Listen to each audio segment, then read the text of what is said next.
day in my life as a GFA student na may performance sa FCON. I just woke up. Sige, sayo-sayo siya. Hindi ko rin alam kung ba't sumasayaw dyan. Pero ang alam ko lang kasi dyan is malilate na ako. So, ayun lang. Right now, pasok na ako. And papunta na ako sa sakay ng tricycle. So, init. Right now, sa tricycle na ako. Pababa na ako. 8:43 na. Mga oras na yun, OTW na ako sa GFA, guys. Nakais pataas ako ng overpass. Kasi bakit? Hindi tumawid ng KFC yung jeep. I was walking na right now sa overpass. And, ang init. Good the goods. Wala silang matcha dito kaya I was just buy some coffee para magising ako kasi. Ayan, sa mga oras na yan, papunta na akong school yan. Yung tricycle na yan is OTW na sa GFA. Pero kasi medyo matagal siya kasi nga malayo. Bakit? Malayo. Ayan na, malapit na. Yeah! Guys, sa GFA na kami, nag-aantay lang ng kasama.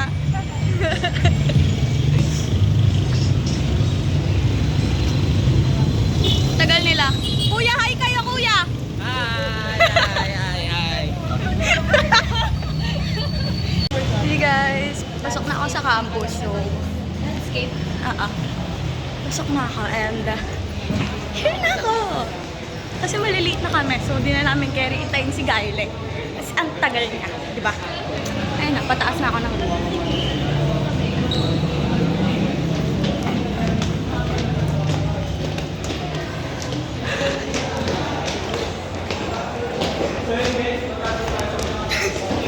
daming nagbablog, ang daming nagbablog.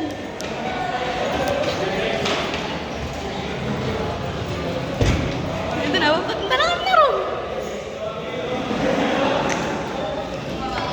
Hi sir! Guys! Hi guys! Now, I got the goods. Guys!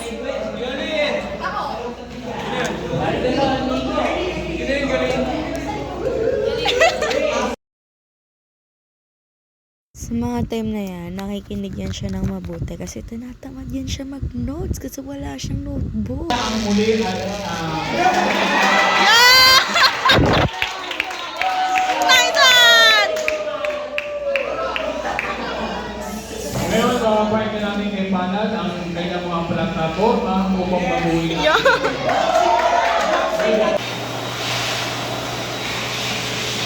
So right now, pauwi na kami. Daming vlogger sa paligid.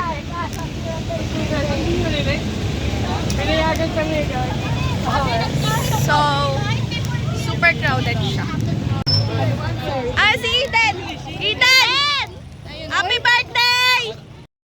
Sa mga oras na yun, halata naman siguro nag-suffer kami sa init kasi sobrang init talaga niyan. Ayan, si Iya. Hindi ko alam kung saan siya pupunta pero pumunta siya dyan.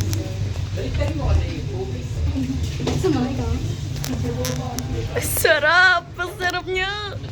Sa mga oras na yun, nakarating na kami sa SM. Ayan, si Dan yung birthday boy. Tapos lahat kami naka-vlog. We decided that we're going to heal our inner child. Kaya, nag-worlds of fun kami. Pero feeling ko sinusubukan lang talaga ng GFA yung kapal ng mukha ko. Oh! Oh! Yeah! Hi! Just arrived right now and nag-SM pa kasi kami so medyo tumagal ako.